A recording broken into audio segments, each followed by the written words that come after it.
Para você, o que há nas profundezas dos oceanos, além de algas, peixes e outros animais exóticos?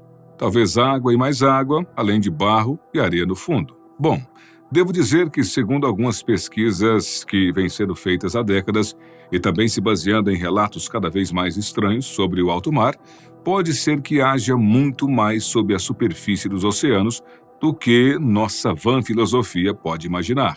Ou uma ou mais civilizações submarinas. O fundo dos oceanos, até onde a ciência já sabe, é como se fosse um mundo à parte, com a sua população para lá de especial, vegetação peculiar, além de cadeias de montanhas, algumas mais altas que o Monte Everest, e vales profundos, lugares onde jamais fomos e provavelmente demoraremos um pouco ainda para chegar.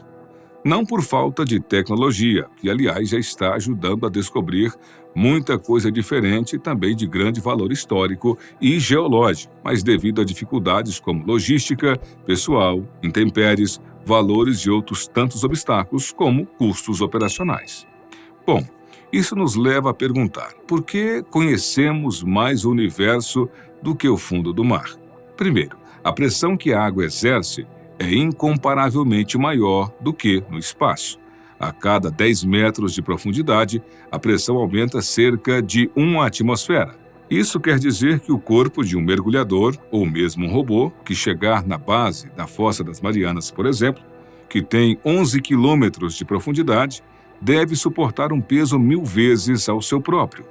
Portanto, quando pensamos em vida subaquática, imaginamos organismos naturalmente adaptados para viverem naquelas condições tão extremas de pressão, mas nada que seja parecido com a gente.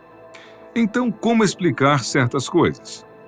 Muitos são os relatos de marinheiros que juram ter visto algum objeto luminoso saindo da água ou entrando, não caindo, mas entrando deliberadamente no mar. Agora, o que são? De onde vêm ou para onde vão? Impossível afirmar qualquer coisa. No entanto, uma luz pode estar vindo para clarear uma descoberta feita em 2011 no Mar Báltico. E se tudo for comprovadamente positivo, sem dúvida alguma responderá a uma questão que há milhares de anos nos persegue. Se estamos ou não sozinhos no universo. E como essa descoberta aconteceu?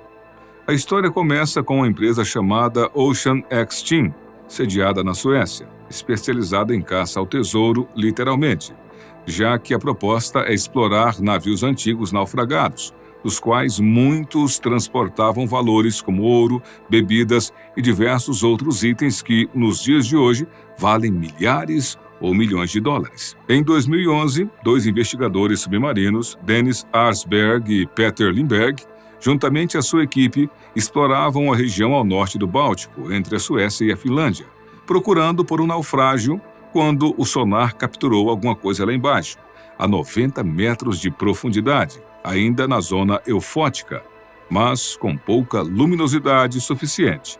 Contudo, para ver ainda a fotossíntese das algas e outras plantas subaquáticas. Devido a isso, no entanto, a equipe conseguiu capturar apenas uma imagem, que é esta que você vê agora na sua tela.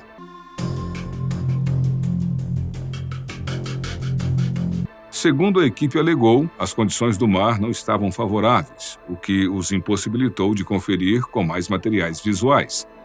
Assim mesmo, a imagem original está levemente embaçada, mas não deixa de ser interessante. A imagem captada pelo radar mostrava o que poderia ser um objeto ou estrutura circular, de cerca de 60 metros de diâmetro, aparentando possuir feitos como rampas, escadarias e outras estruturas não naturais. A mesma equipe retornou ao local quase um ano depois, com o objetivo de obter imagens mais claras e dados mais concretos a respeito da estrutura, mas algo muito estranho aconteceu, segundo informou um porta-voz da Ocean X. Assim que alcançaram a latitude e longitude onde haviam registrado a anomalia no ano anterior, equipamentos começaram a apresentar uma série de falhas, ora simultâneas, ora em sequência. A interferência magnética foi tão forte que até alguns instrumentos do próprio navio começaram a mostrar falhas. Então, o jeito foi cancelar a missão e retornar para a Suécia. Após uma história publicada pelo tabloide britânico Daily Mail em junho de 2012, passaram a circular várias ilustrações inspiradas no caso, sendo semelhantes a fotos subaquáticas ou digitalizações de alta resolução, juntamente a rumores de que o objeto poderia ser um OVNI, um portal para outra dimensão ou um Stonehenge subaquático. A análise das amostras rochosas coletadas na área pela OceanX, realizada por Volker Brostedt, geólogo da Universidade de Estocolmo, revelou uma composição predominantemente de granitos, gneiss e arenitos. É notável que um fragmento isolado de rocha basáltica, ou seja, material vulcânico, também foi identificado. E embora aquela rocha analisada não seja nativa daquela região específica do fundo do mar, alguns cientistas não encontraram nela nenhuma anomalia. Brostedt esclareceu que a forte influência dos processos de degelo glacial em todo o norte do Báltico sugere que tanto a feição submarina quanto as amostras rochosas podem ter se originado em conexão com fenômenos glaciais e pós-glaciais. Ele propõe que essas rochas foram muito provavelmente transportadas por geleiras.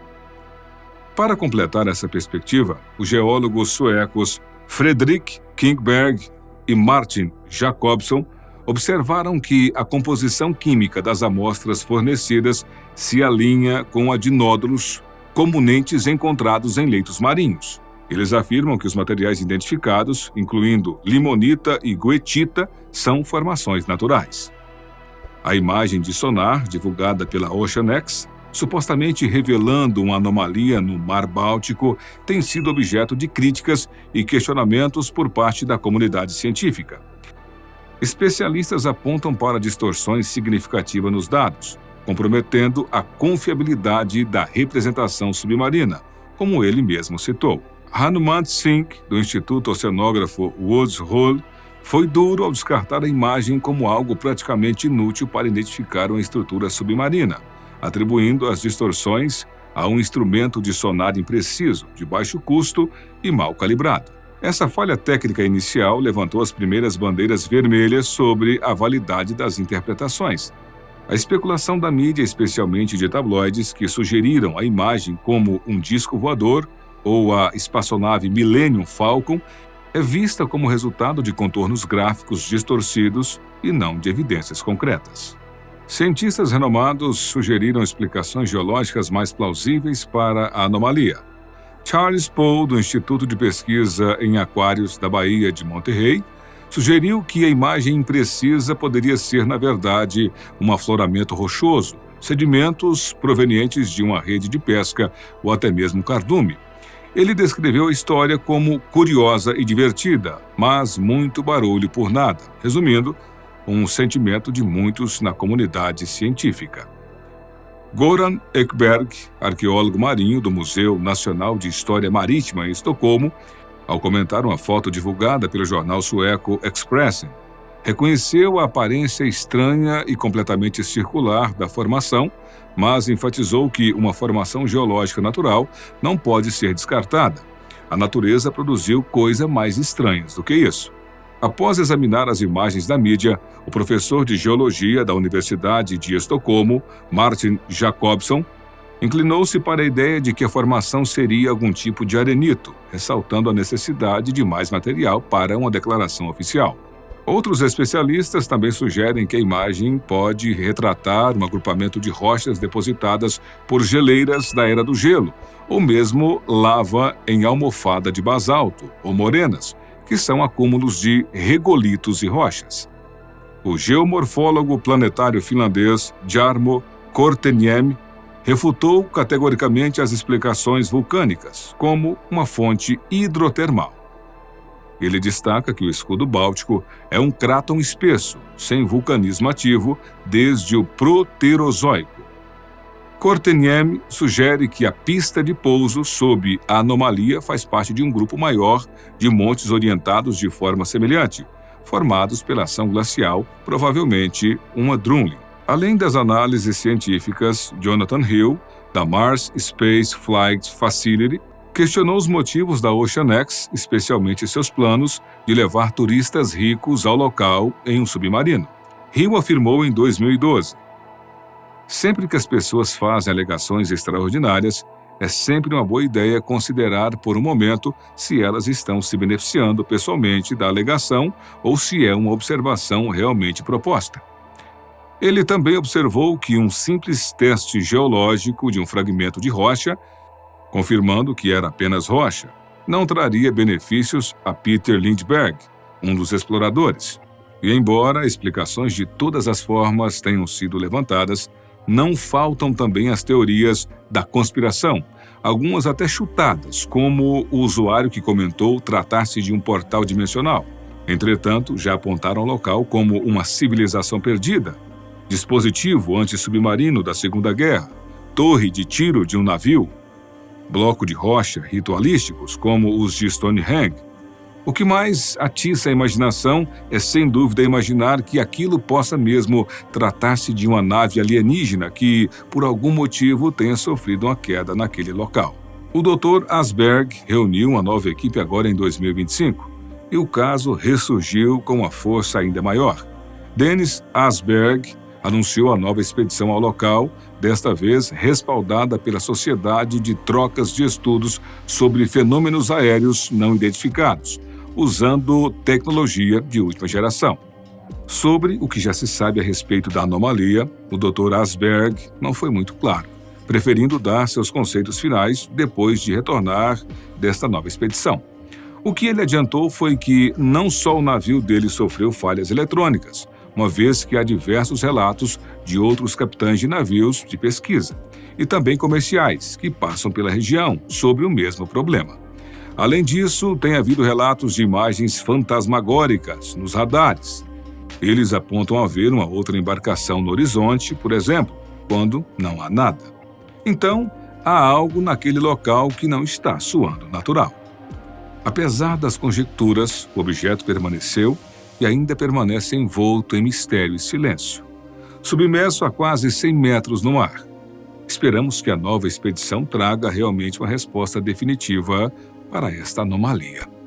O que você acredita que aquilo possa ser? Diga algo aqui nos comentários. Até a próxima.